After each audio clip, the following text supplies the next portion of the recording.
أعوذ بالله من الشيطان الرجيم قال رب اشرح لي صدري ويسر لي أمري واحلل عقدة من লিসানি ইয়াফকাহু কওলি। সম্মানিত দর্শক এবং শ্রোতাবৃন্দ, আপনাদের সকলকে জানাই সালামুন আলাইকুম। আরব প্রফেট মোহাম্মদ ইবনে আবদুল্লাহর নয়, কোরআনের মোহাম্মদুর রাসূলুল্লাহর 100টি সহিহ হাদিস, আহসানাল হাদিস, যার একটিও জাল, জয়ীফ না, মিথ্যা না, এর পর্ব নম্বর 14। 66 নম্বর আহসানাল হাদিস, মাদক এবং অ্যালকোহল নিয়ে 5 নম্বর সূরা আল মাইদার 90 নম্বর আয়াতে আল্লাহ বলছেন, ইয়া আইয়ুহাল্লাযীনা আমানু ইন্নামাল খামরু ওয়াল মাইসিরু ওয়াল আনসাবু ওয়াল আজলামু রিজসুম মিন আমালিশ শাইতান ফাজতানিবুহু লাআল্লাকুম তুফলিহুন।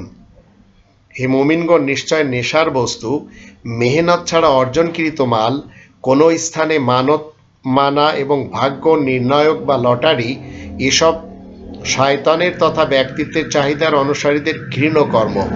তাই তোমরা এসব কাজ থেকে নিজেদেরকে বাঁচিয়ে চলো, যেন তোমরা মুক্তি লাভে সক্ষম হও।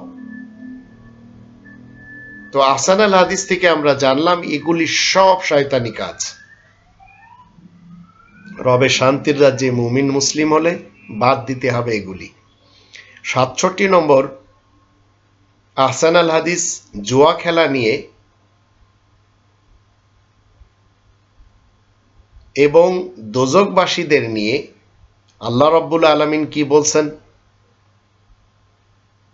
এই পৃথিবীতে যারা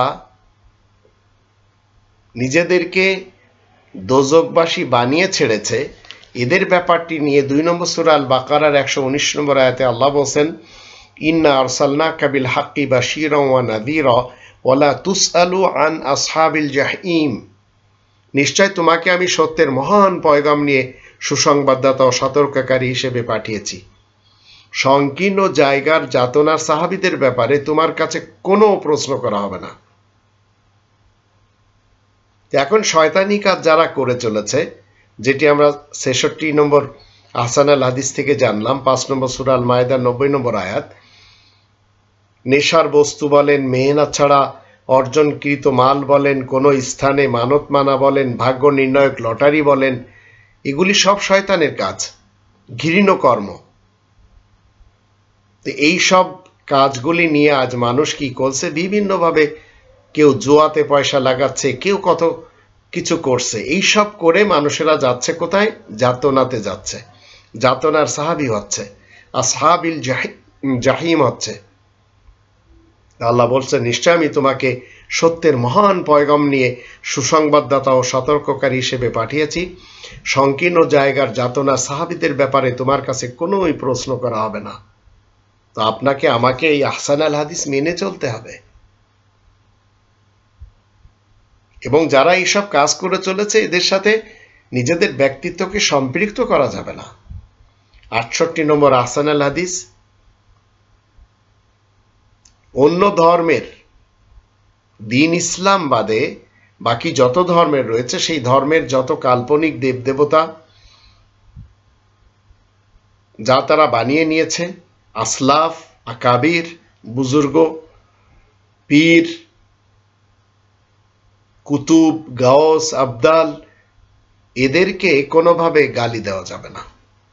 তাই 6 নম্বর সূরা আল আনআম এর 108 নম্বর আয়াতে আল্লাহ বলছেন, ওয়ালা তাসুব্বুল্লাযীনা ইয়াদউনা মিন দুনিল্লাহ ফায়াসুব্বুল্লাহা আদওয়ান বিগাইরি ইলম কাযালিকা যায়্যানা লিকুল্লি উম্মাতিন আমালাহুম সুম্মা ইলা রাব্বিহিম মারজিউহুম ফায়ুনাব্বিহুম বিমা কানু ইয়ামালুন। আর আল্লাহ তাআলাকে বাদ দিয়ে মানুষেরা যাদের দোহাই দেয়,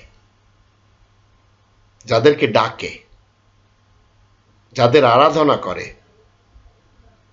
যাদেরকে ভায়া হিসেবে মানে, আল্লাহ বলছেন তাদেরকে তোমরা মন্দ বলবে না, নইলে ওরাও যে শত্রুতার কারণে না জেনে আল্লাহ তাআলাকে মন্দ বলে বসবে।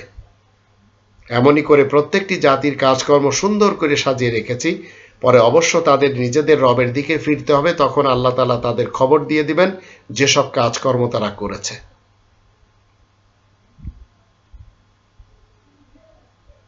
রবের ইসলামী কিংডমে আমরা যারা মুমিন মুসলিম রয়েছি, আমাদের উচিত নয় নন মুসলিমদের, যারা আকাবির, আসলাফ এবং যাদের দোহাই দিয়ে তারা চলে, তাদের খারাপ বলা যাবে না। এমনকি হিন্দুদের দেবদেবী বলেন, আবার খ্রিস্টানদের কাল্পনিক, ইহুদিদের কাল্পনিক যা কিছু তারা পূজা করে চলে, এদেরকে খারাপ বলা যাবে না। 69 নম্বর আহসান আল হাদিস কি? ক্রেতাকে ঠকানো নিয়ে আল্লাহ রাব্বুল আলামিন বলছেন 6 নম্বর সূরা আল আনআমের 152 নম্বর আয়াতে, ওয়ালা তাকরাবু মাল আল ইয়াতীমি ইল্লা বিল্লাতি হিয়া আহসান হাত্তা ইয়াবলুগা আশুদ্দাহু ওয়া আউফুল কাইলা ওয়াল মিজানা বিল কিসত লা নুকাল্লিফু নাফসান ইল্লা উসাহা ওয়া ইযা কুলতুম ফাআদিলু ওয়ালাউ কানা যা কুরবা ওয়া বিআহদিল্লাহি আউফু যালিকুম ওয়াসাকুম বিহি লাআল্লাকুম তাযাক্কারুন। আর তোমরা ইয়েতিম ও অনাথদের বিষয় সম্পত্তির কাছেও যাবে না, তবে সুন্দর মনজ্ঞ পন্থার কথা আলাদা, তারা বয়স্ক না হওয়া পর্যন্ত, হাত্তা ইয়াবলুগা আশুদ্দাহু। তারপর আল্লাহ বলেন পরিমাপ এবং ওজনে মাল ঠিকই লেনদেনে পুরাপুরি ঠিক রাখবে। আমি কাউকে তার সাধ্যশক্তির তুলনায় বেশি কিছু দায়িত্ব ন্যস্ত করি না। যখন তোমরা কথা বলবে তখন ন্যায় বিচার কায়েম রাখবে, হোক না সে ঘনিষ্ঠ আত্মীয়। আল্লাহ তাআলার সাথে যে প্রতিজ্ঞা রয়েছে তা পূরণ করবে। তোমাদেরকে এ ব্যাপারেই ওসিয়ত করা হচ্ছে যেন তোমরা উপদেশ গ্রহণ করতে পারো। তা আপনি ক্রেতাকে তো ঠকাতেই পারবেন না, এমনকি এতিম অনাথদের বিষয় সম্পত্তির যদি আপনার দায়িত্বে থাকে সেটিও আপনি নষ্ট করতে পারবেন না।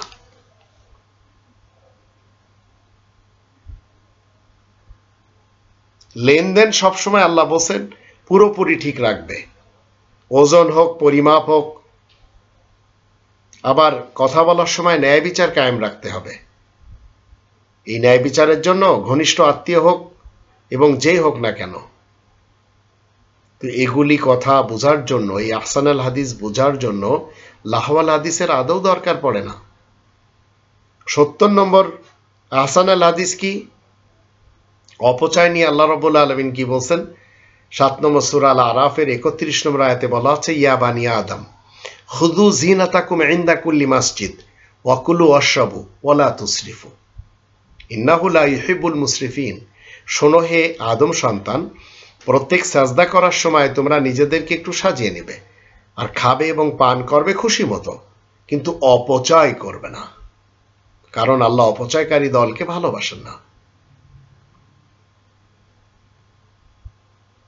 মুহাম্মদুর রাসূলুল্লাহর এই হচ্ছে আহসান আল হাদিস, সহিহ হাদিস।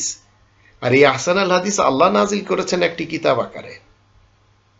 আর এটি বোঝার জন্য 1400 বছর পূর্বের আরব প্রফেটের ধারে কাছেও আপনাকে আমাকে যেতে হবে না। আল্লাহ আমাদের সবাইকে কোরআনের আহসান আল হাদিস বুঝে সেই মতে জীবন কাটানো তৌফিক দান করুন।